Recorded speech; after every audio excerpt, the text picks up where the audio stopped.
Hello and welcome to another battle report. My friend Greg and I got together again at tabletop tonight and played a 2,000 point game of Kings of War to practice for Bayou Battles. He brought his orc list and I brought my dwarves. If you're watching this video, you'll have an idea of what I'm playing at Bayou Battles and can plan your strategy ahead of time, and Greg as well.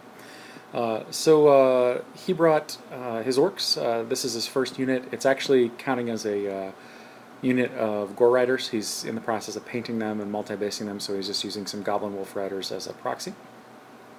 He's got a horde of trolls. He's got his Flaggit with the breath weapon. He's got a couple of God Speakers and a armor-wearing orc on a winged slasher. And that's just sort of a picture of his center. He's got two regiments of Morax. He's got a horde of Great Axe. And that's a better picture of the center. That thing in the back there that looks like a Skaven war machine is his war drum. And there's some more trolls.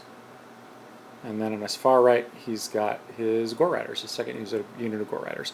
He's got magic items in the army in a few different places. I'm not sure what they were, but they didn't really come into play. Here's me.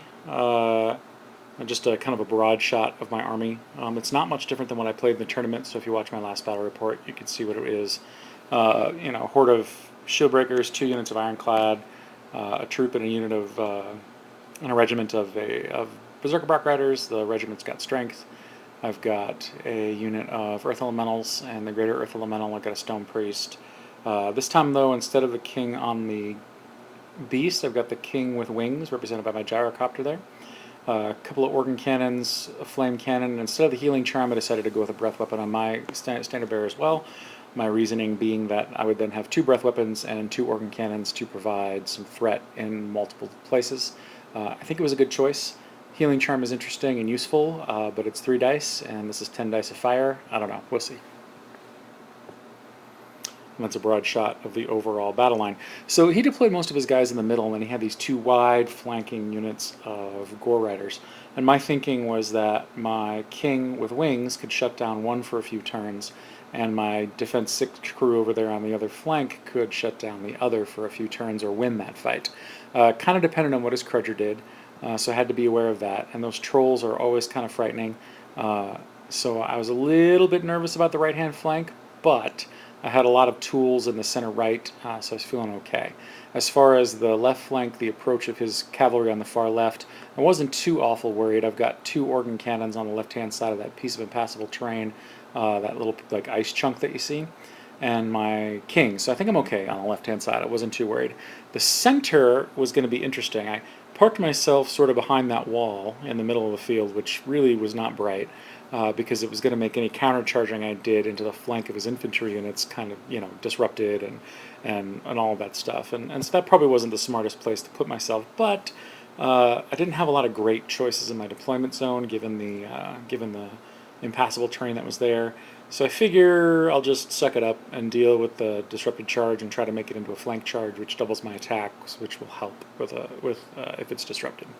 That's my plan anyway. The mission is kill, pretty simple. We're just trying to kill each other, and so we went ahead and started. I believe that he won the roll to go first, but gave me first turn.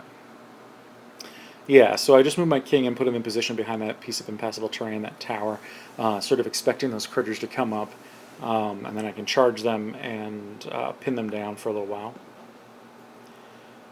I advance up a little bit. I shift my Barak Riders to the right, expecting trouble from his cavalry, but they've got charge arc still towards the left a little bit on some of those central units. And I brought my Berserker Lord up, particularly to threaten his horde of trolls. Not that I was going to charge him in there, but just because the counter charge would be devastating. But I just wanted to have him out there, threatening that area with his charge radius. This is just another view on the right-hand side. My elementals moved up into the forest and sort of shifted right to deal with the cavalry as they came. And that's just another view of the battle. This is the center view. I kind of wanted to take some neat-looking shots of the army and looking across the field at their enemies, the orcs. So yeah, this is just me being vain.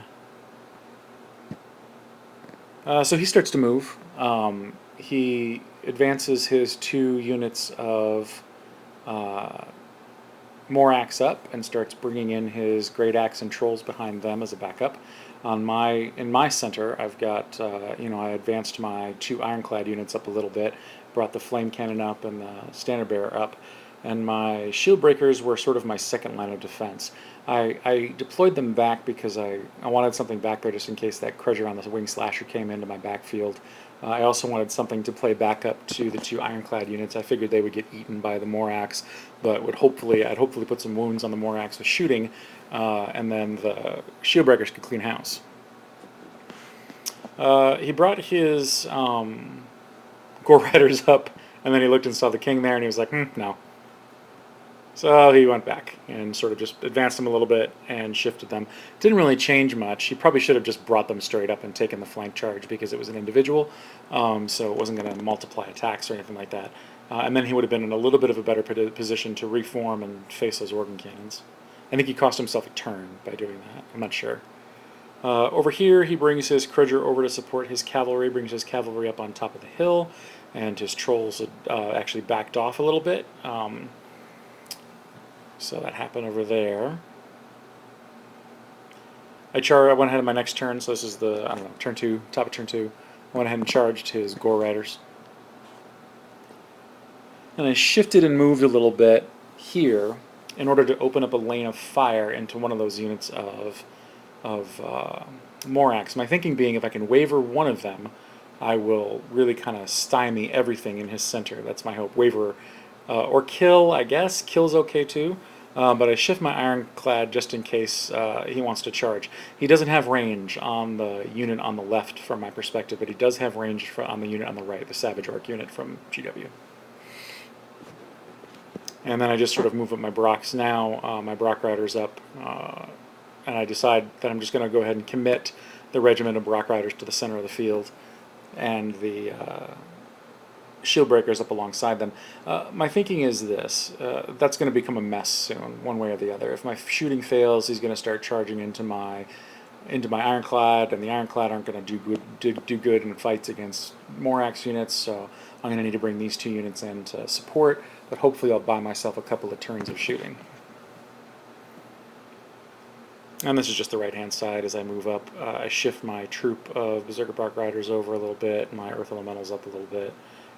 My other elemental, my Berserker Lord over there on the right, he starts making his way around the mountain.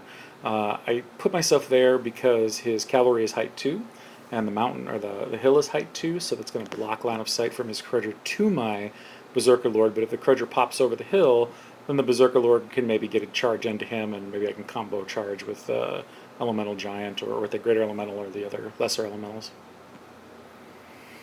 And my 2 organ cannons open fire, and I do only 4 wounds to the unit of Morax, but I roll really well and waver them. They're not within radius of the war drum, so they wavered on a 16, or a 14 rather, and that was incredibly useful. That was actually a huge turning point in the game because it locked those Great Axes and the Trolls behind them pretty well, leaving just 1 unit of Morax to be really at all useful in the following turn.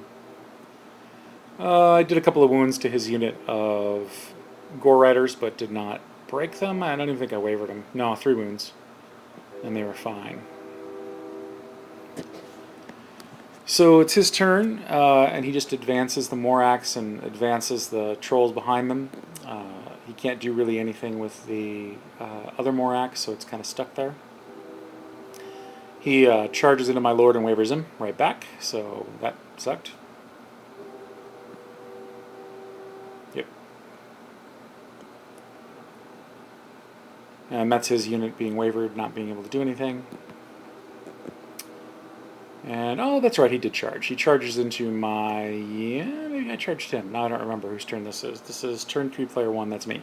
So I go ahead and just charge my Ironclad into that unit of Morax. My theory is that I'm just going to get some wounds put onto it, and then I can use my shooting to maybe do some damage to the Trolls behind him to get ahead of the game, and maybe put some more wounds on the wavered unit of Morax. And my headstrong check succeeded, failed, I don't remember. I run my Berserker Brock Lord around the hill because I figure I could do pretty much the same thing if his Crudger comes down because it'll be height 4. And then I can also threaten his trolls.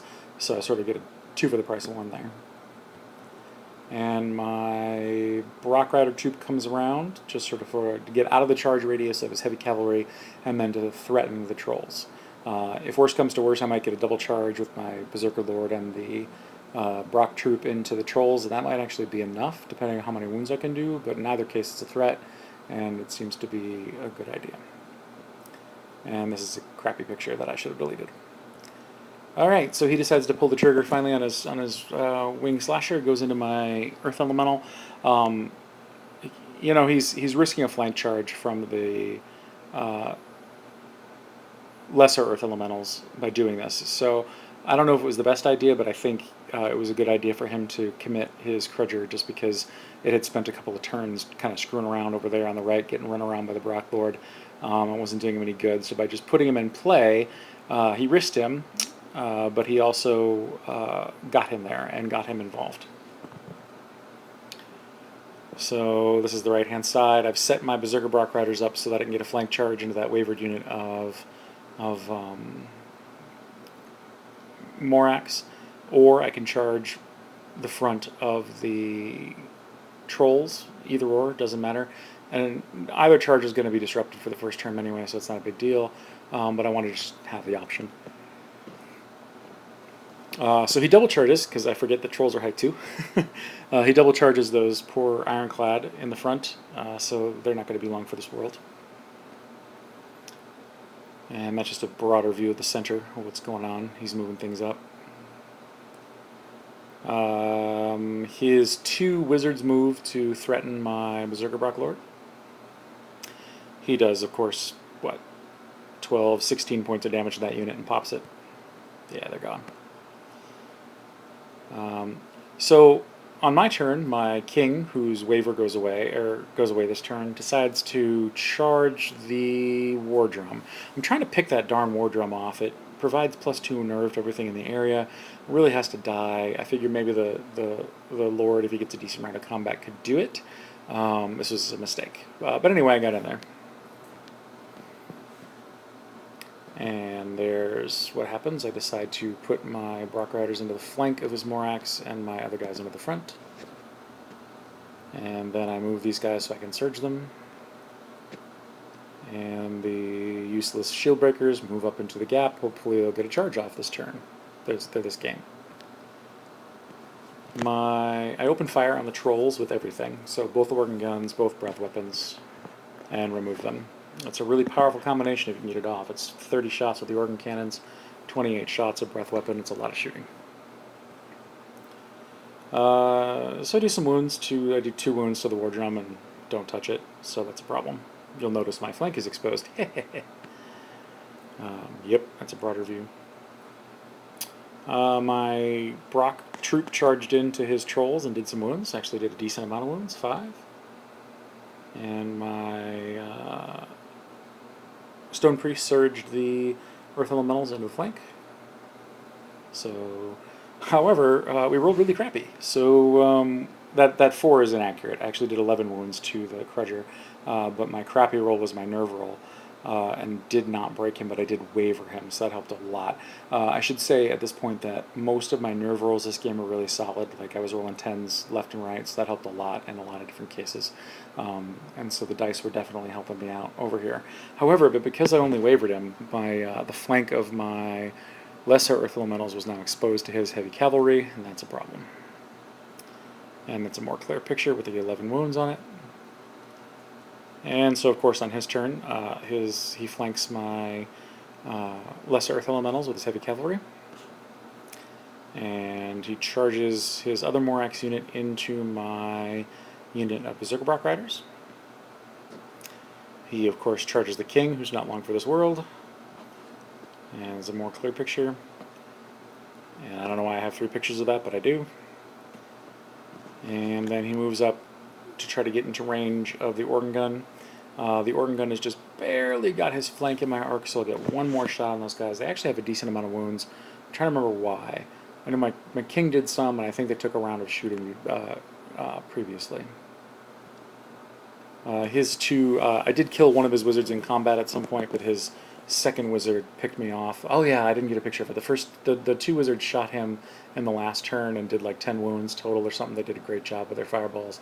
And then I charged and killed one, but this turn this guy shot off my Berserker Bark Lord. I didn't use him well this game. Kind of, I don't know. That's arguable. Anyway, so here's just another view of my plan for his Crudger, or for his Flegget. His big thing, his big war drum actually charged the Ironclad, which was fine, but annoying because it kept my shield breakers out of the fight, which was smart. A really good move on his part. So he does 11 wounds to the Brock Riders, but they have a lot of nerves, so they hold. And he does a wound to the Ironclad, kills the king and reforms, and that's what we're looking at right now. So on my turn, oh, that's right, he did not kill the Earth Elementals. He did a bunch of wounds to them, but they survived on the reroll for nerve, so that helped a lot. So the Earth Elementals countercharge his cavalry, and my Greater Earth Elemental goes ahead and charges back into the Crudger. My Berserker Brock troop charges right back into those trolls. Yeah, you can see the 12 wounds. I get a Bane Chant off. That's what the dice there for is for, to represent. I get a Bane Chant off on the Earth Elementals. And here's my shots. There. I managed to waver the trolls with that troop of Berserker Brock Riders. They did great work this game. And I waver the Heavy Cavalry with my Earth Elemental and kill the Crudger with the Greater Earth Elemental, so things are looking great on the right-hand side. And that's a broad view of the game right around turn 5. So at this point, I'm feeling pretty good.